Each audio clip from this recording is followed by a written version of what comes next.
21,954 active cases में से 9,672 home isolation में हैं और घर पर रहकर ही वो स्वास्थ्य लाभ कर रहे हैं।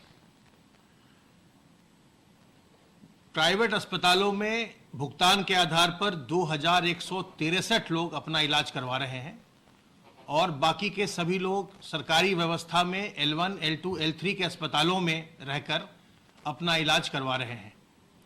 होम आइसोलेशन में अब तक 2,94,165 लोग जा चुके हैं और उनमें से 2,84,493 लोगों ने अपने होम आइसोलेशन की अवधि पूर्ण कर ली है।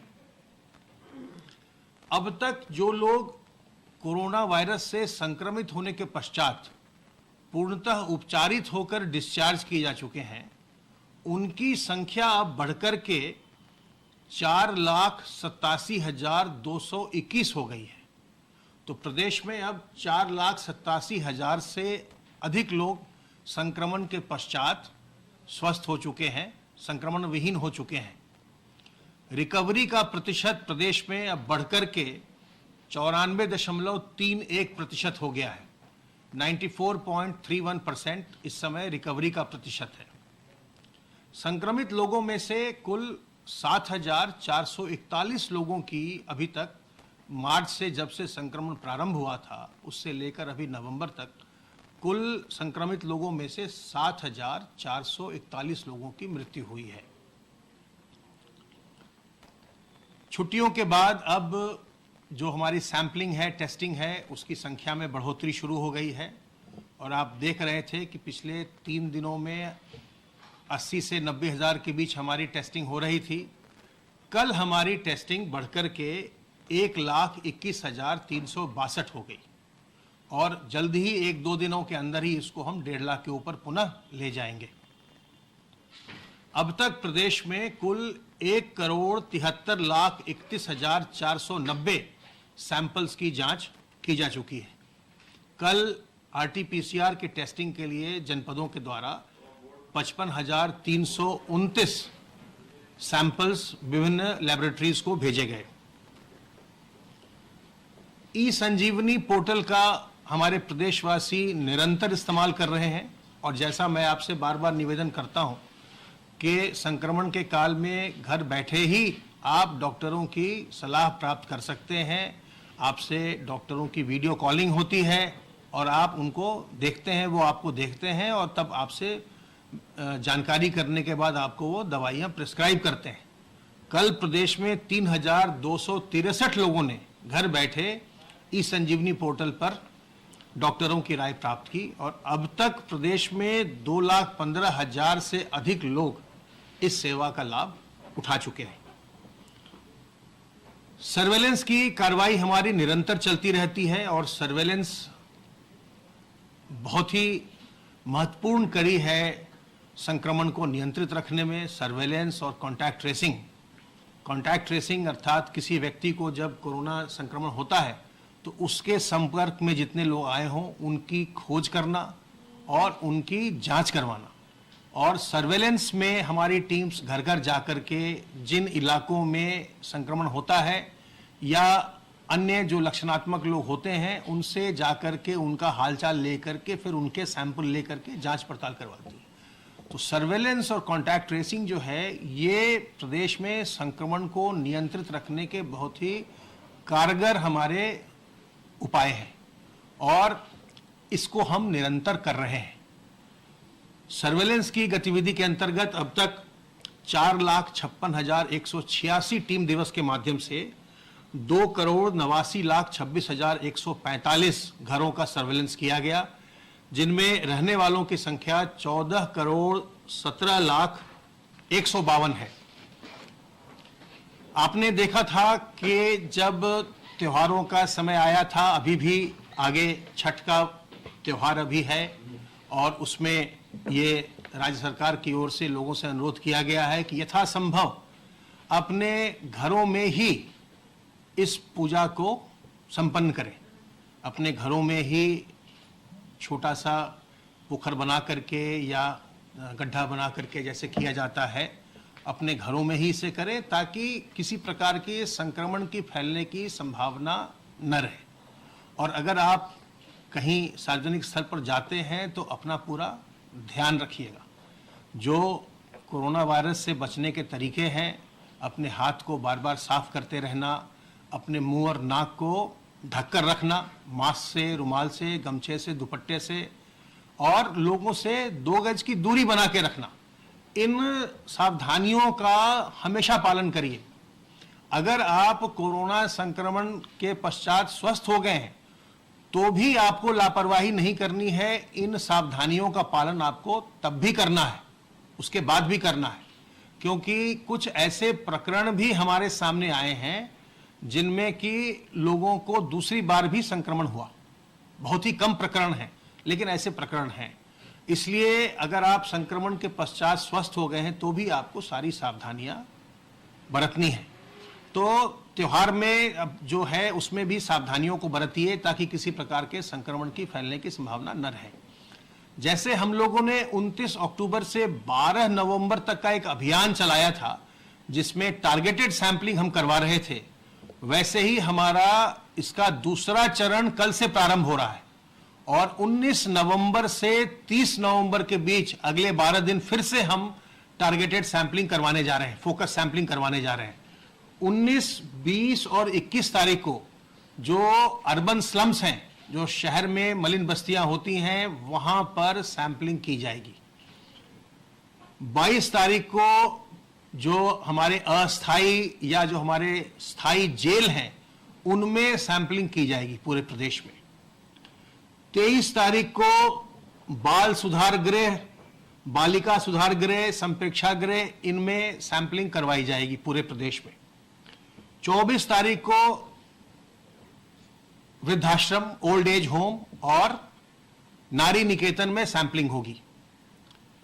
25 तारीख को फिर से हम जो रेहड़ी पटरी के दुकानदार हैं, फल सब्जी के विक्रेता हैं, उनकी हम सैंपलिंग करेंगे।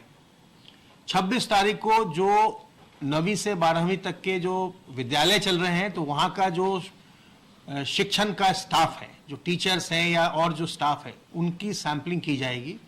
अगर अभिभावकों की स्वीकृति होगी तो बच्चों की भी कुछ सैंपलिंग की जा सकती है। 27 तारीख को जो सरकारी कार्यालय हैं और जो प्राइवेट कार्यालय हैं, वहाँ पर रैंडम सैंपलिंग की जाएगी फोकस सैंपलिंग के अंतर्गत। 28 तारीख को और 29 तारीख को और 30 तारीख को, 28, 29, 30 नवंबर में बाजारों में सैंपलिंग की जाएगी। खास करके जो हाट पैट लगते हैं, शहरों में साप्ताहिक बाजार लगते हैं, गांव में ग्रामीण पैठ लगती है, और जो बाजार हैं वहां पर सैंपलिंग की जाएगी।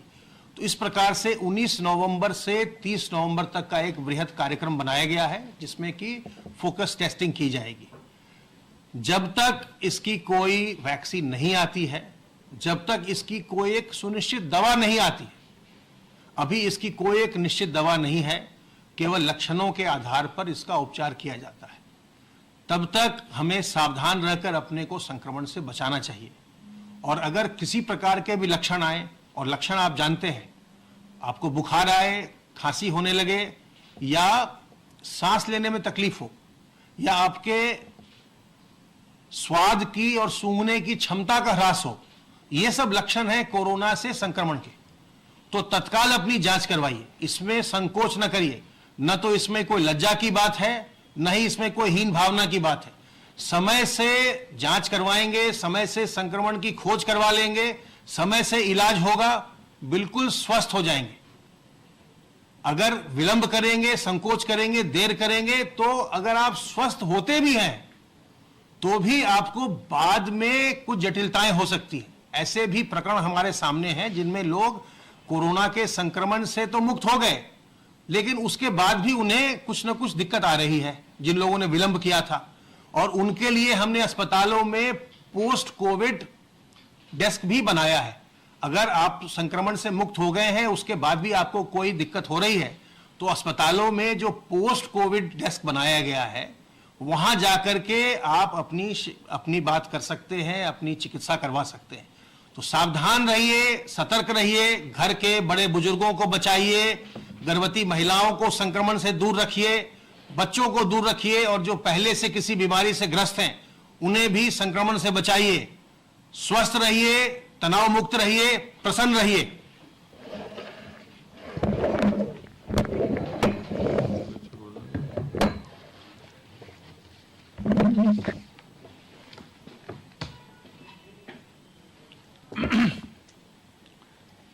हमारे साथी एसीएस हेल्थ ने जैसा बताया, प्रदेश में दिल्ली से सटे हुए जनपदों में दिल्ली में संक्रमण बढ़ने के कारण वहां पर चिंता बनी हुई है। अन्यथा प्रदेश में अन्य स्थानों पर कोरोना का संक्रमण कम हुआ है। प्रदेश सरकार के द्वारा कॉन्टैक्ट ट्रेसिंग और सर्विलेंस का जो एक स्ट्रैटेजी बनाकर कोविड की मैनेजमेंट में काम किया गया है, उसकी तारीफ विश्व स्वास्थ्य संगठन ने की है। उन्होंने विशेष रूप से ये बताया है कि जो कॉन्टैक्ट ट्रेसिंग और सर्विलेंस का कार्य उत्तर प्रदेश सरकार द्वारा कोविड को रोकथाम करने के लिए किया गया है, वो अन्य राज्यों और अन्य देशों के लिए एक मिसाल है। माननीय मुख्यमंत्री जी ने विश्व स्वास्थ्य संगठन द्वारा इस प्रकार की गई प्रदेश की तारीफ की के लिए सभी अधिकारी कर्मचारी जो पूरे इस अभियान में पूरे प्रदेश में लगे हुए हैं, सबको शाबाशी दी है और ये उम्मीद की है कि इसी गति से और इसी तन्मयता से और इसी कमिटमेंट से पूरी टीम प्रदेश में काम करती रहेगी और ये प्रयास करती रहेगी कि कोरोना का संक्रमण को घटाया जा सके, समाप्त किया जा सके। प्रदेश में संक्रमण के घटने के फलस्वरूप हॉटस्पॉट में कमी आई है और कंटेनमेंट जोन भी अब कम होते जा रहे हैं।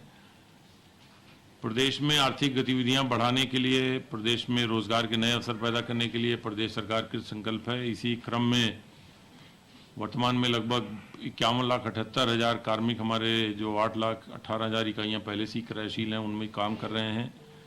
उनमें से लगभग 4,37,000 इकाइयाँ जिनको की कार्यशील पूंजी की समस्याएं आ रही थी, उनको बैंकों के माध्यम से 10,853 करोड़ रुपए के ऋण स्वीकृत और वितरित किए गए हैं। इनसे इन इकाइयों के संचालन में इन्हें आसानी हुई है। इसके अलावा प्रदेश में नए एमएसएमई इकाइयों को स्थापित करने का प्रयास भी लगातार चल रहा है। उसी क्रम में अभी तक इस वर्तमान वित्तीय वर्ष में लॉकडाउन के पश्चात लगभग 6,30,000 नई एमएसएमई इकाइयों को 18,350 करोड़ रुपए के ऋण वितरण बैंकों द्वारा किए गए हैं। एमएसएमई इकाइयों की स्थापना बैंक ऋण के अतिरिक्त भी हुई है और एक बड़ी संख्या में एमएसएमई के माध्यम से रोजगार के अवसर सृजित हुए हैं। प्रदेश में किसानों से धान क्रय का कार्यक्रम भी तेजी से चल रहा है और कल तक 127 लाख क्विंटल धान खरीदा जा चुका था, जो कि पिछले साल जो खरीदा गया धान था उससे बहुत अधिक है। ये दर्शाता है कि सरकार विशेष प्रयास कर रही है कि किसानों से धान खरीदा जाए और माननीय मुख्यमंत्री जी ने सभी जिलाधिकारियों को निर्देश दिया है कि वह अपने अपने क्षेत्र में जो धान के क्रय केंद्र हैं उनका लगातार अनुश्रवण स्वयं भी करते रहें और अपने अधिकारियों के माध्यम से भी कराते रहें, ताकि धान खरीदने में कोई किसानों को धान बेचने में कोई कठिनाई ना आए, उनको न्यूनतम समर्थन मूल्य मिले और उनके खाते में धनराशि तत्काल हस्तांतरित हो।